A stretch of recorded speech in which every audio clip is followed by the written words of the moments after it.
भारत में बक्सर एक ऐसा ज़िला है जो अयोध्या, काशी, मथुरा, वृंदावन की तरह सबसे मजबूत और पुराना सनातन संस्कृति धरोहर है। और ये हमने बक्सर का इतिहास को बदलने के लिए लड़ाई लड़ रहे हैं और ये पटना तक इसकी लड़ाई लड़ रहे हैं। और सनातन संस्कृति का सबसे बड़ा धरोहर आज बिहार में है तो बक्सर है। तो बक्सर की लड़ाई हम लड़ रहे हैं और बक्सर की मजबूती से लड़ाई लड़ रहे हैं। और ऐसे नहीं, मजबूती से लड़ाई लड़ रहे हैं। हम बक्सर के सनातन संस्कृति को कमजोर नहीं होने देंगे। और जब विश्वामित्र सेना का निर्माण हुआ और ये बक्सर की सनातन संस्कृति को उत्थान करने के लिए हुआ, यहाँ के लोगों को रोजगार मिले, सनातन संस्कृति का विकास होगा, पर्यटन का विकास होगा, तो यहाँ के लोगों को, बक्सर का तो 99% लोगों का, हर घर से एक आदमी का रोजगार मिल जाएगा। तो ये मेरी लड़ाई है और इस लड़ाई को और मजबूती से कुछ दिनों के बाद से अब बक्सर में इसको और अलग रूप दिया जाएगा विश्वामित्र सेना के द्वारा। बक्सर की लड़ाई विश्वामित्र सेना जो है अब मैदान में अब जनता के बीच में जाएगी। क्या लगता है कि यहाँ के जो जनप्रतिनिधि हैं वो ये बात नहीं समझ पा रहे हैं? अरे भाई, हमारा तो बक्सर के लिए कितना बड़ा शर्म की बात है कि इतने जितने यहाँ जनप्रतिनिधि आए, ये सबने बक्सर को लूटा और बुरी तरह से लूटा। ऐसा खोखला किया बक्सर को कि बक्सर को कुछ छोड़ा नहीं है। ये सब बक्सर को ये लूट लिया है और बक्सर को चरगाह अभी तक लोग समझ रहे हैं। अभी तक बक्सर को ये लोग चरगाह ही समझ रहे हैं। अभी बहुत प्रत्याशी मैदान में आ गए हैं। हमने तो कभी नहीं कहा कि मैं चुनाव लड़ूंगा, जबकि चुनाव समीप है। अरे 4 महीना ना है। हमारा कहीं भी पोस्टर में कहीं भी नहीं लिखा हुआ है कि मैं चुनाव लड़ने वाला हूं या मैं चुनाव की तैयारी कर रहा हूं या विधानसभा कुछ नहीं लिखा हूं। लेकिन अब बक्सर की सम्मान के लिए, बक्सर की जनता की सम्मान के लिए और बक्सर के धरोहर को बचाने के लिए विश्वामित्र सेना जो है अब मैदान में उतरी है और जनता के बीच में जाएगी और लड़ाई लड़ेंगे। अरे कहाँ है भाई, सीतामढ़ी माता का सबसे बड़ा, सीता माता का बन रहा है धरोहर इतना बड़ा, हमारा बक्सर के काहे नहीं बनेगा? बक्सर विश्वामित्र जी का धरती है, पावन धरती है, भगवान राम का कर्म भूमि है, माता अहिल्या का उद्धार हुआ, वामन अवतार हुआ, जहां से च्यवन ऋषि, जहां से च्यवनप्राश पूरी दुनिया में बिका, जो कंपनियां मुनाफे में गई, और उस शहर का सबसे बुरा हाल। बक्सर का होने के नाते हम अब उसी में लगे हुए हैं कि हमारे लिए सबसे बड़ा जो है बक्सर ही है और इस सनातन संस्कृति के उत्थान करेंगे ही करेंगे और इसकी लड़ाई लड़ेंगे। पटना तक लेके गए ना इसको, बक्सर के सम्मान के लिए पटना के मंच पे लड़े ना, अब दिल्ली तक भी जा रहे हैं। बक्सर का मुद्दा दिल्ली तक जाएगी।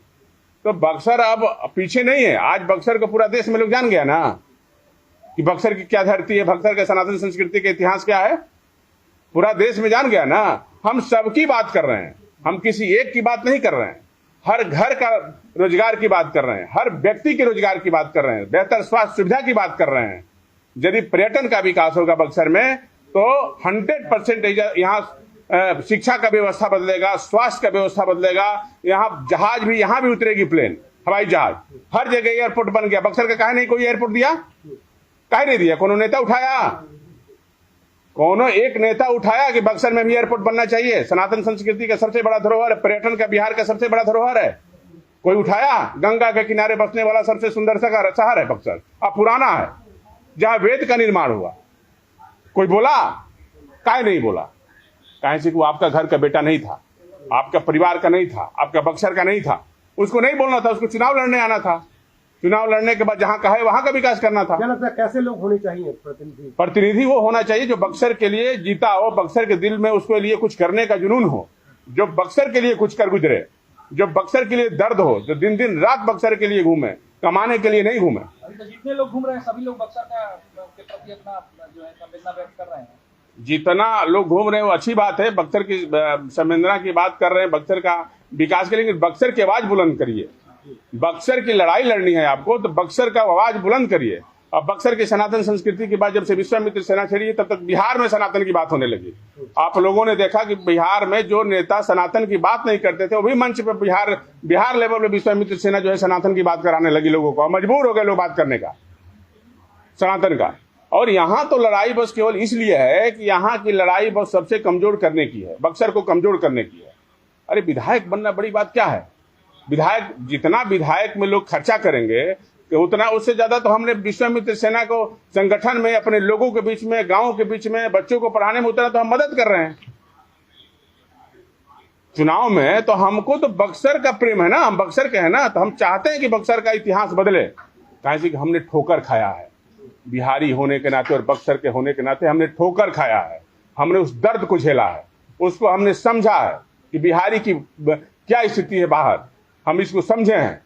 और ये लड़ाई इसलिए लड़े हैं कि ये मेरा एकदम जुनून बन गया है, बक्सर जुनून बन गया है। बिहारियों की दर्द की बात तो प्रशांत किशोर भी कर रहे हैं। देखिए, प्रशांत किशोर कर रहे हैं, बहुत अच्छी बात है कि प्रशांत किशोर कर रहे हैं, लेकिन प्रशांत किशोर जी एक इतने पावरफुल व्यक्ति हैं और थे, इन्होंने प्रधानमंत्री से लेकर मुख्यमंत्री तक का लोग कहते हैं कि हमने उनके बनवाया या मेरा उसमें मजबूती से मैं उनका साथ देता हूं, लेकिन बक्सर की बात तो कहते हैं, लेकिन बक्सर के लिए उन्होंने क्या किया? कैबिनेट मंत्री का दर्जा मिला था उनको कैबिनेट मंत्री का दर्जा मिला हुआ था बिहार में। आज एक भी कोई ऐसा चीज बना देते तो बक्सर के लोग कहता कि नहीं, देखिए इन्होंने बक्सर के लिए कुछ किया है। हर बड़ा नेता जो बना है अपने क्षेत्र से बड़ा नेता बना है, उसको दिखाने के लिए कि देखिए हमारे बक्सर में हमारा इतिहास क्या है, देखिए मैंने ये काम किया है, आइए हमारे बक्सर में घूमने आइए, हमने क्या बदला है। हर बड़ा नेता का क्षेत्र है, पहले वो अपने घर को मजबूत करता है। कार्यक्रम 11 तारीख को डुमराव में होने जा रहा है, तो क्या उनका लड़ जाएंगे चुनाव लड़के तो कई लोग जमानत भी नहीं बचा पाते हैं। छोड़िए ना, हम ना कहते हैं कि हमारा जमानत यदि लड़ना होगा, बचे न बचे वो अलग की बात है, वो अलग की बात है, बचे न बचे ये तो जनता बताएगी ना, जब लड़ना होगा तो। हम तो नहीं कहे हैं अभी तक, लेकिन बक्सर के सम्मान के लिए आप लोग भी हमारे भाई हैं, हम सबके लिए लड़ रहे हैं, पूरा बक्सर वासी के लिए लड़ रहे हैं, आपके हर एक एक बच्चे के लिए लड़ रहे हैं। हम बिहार के लिए नहीं लड़ रहे हैं, हम अपने बक्सर की लड़ाई लड़ रहे हैं। हमारा बक्सर का गौरव लौटा दो जो हमारा है, हमारा बक्सर सबसे विकसित जो है जिला बन जाएगा, बिहार का आध्यात्मिक राजधानी बन जाएगा। हम तो सबके लिए लड़ रहे हैं। अच्छा, जो लोग ये बात करते हैं कि राजकुमार चौबे राजनीति में आने की इच्छा रखते हैं, क्या उन्हें आपके उद्देश्य का या जो आपका संकल्प है उसके बारे में पता नहीं है? देखिए, अब तरह तरह की बातें हैं, तरह तरह के लोगों हैं, लेकिन बक्सर के सम्मान के लिए विश्वामित्र सेना किसी भी स्तर तक जा सकती है, ये बात आपको बता देते हैं। किसी भी स्तर तक जा सकते हैं बक्सर के सम्मान के लिए, और सनातन संस्कृति का कमजोर हुआ तो विश्वामित्र सेना उग्र होके और उस तरह की लड़ाई लड़ेगी।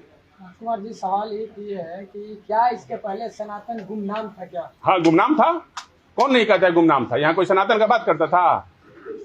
यहाँ भगवान राम का कर्म भूमि है, वहां कोई नाम लेता था खड़ा होके? कोई नेता आके बोलता था? नहीं ना लेता था। तो ये तो था ही गुमनाम। अब लोग हर तरह सनातन की बात बक्सर में होने लगी। भगवान की कृपा है, भगवान राम की कृपा है, तो आपको सबकी कृपा है। आपको लगता है कि नीतीश जी जब यहाँ बक्सर पहुंचे, रामरेखा घाट का निरीक्षण किया, वहीं से आपकी पहली जीत हुई और हाँ, अभी लगातार जारी है और पहली जीत भी है। और बधाई भी हम मुख्यमंत्री को देते हैं, कम से कम विश्वामित्र सेना के इतना मांग को लेके जो है उन्होंने रामरेखा घाट उनको आना पड़ा, और बक्सर को अब सब लोगों ने ध्यान देना शुरू कर दिया है। सुन रहे हैं कुछ मांगे पूरी भी से वही मुलाकात हो गई, बाकी और कुछ नहीं, ऐसा कुछ नहीं राजनीति। लेकिन बक्सर की लड़ाई के लिए विश्वामित्र सेना खड़ी है हमेशा, और हर बक्सरवासी के लिए।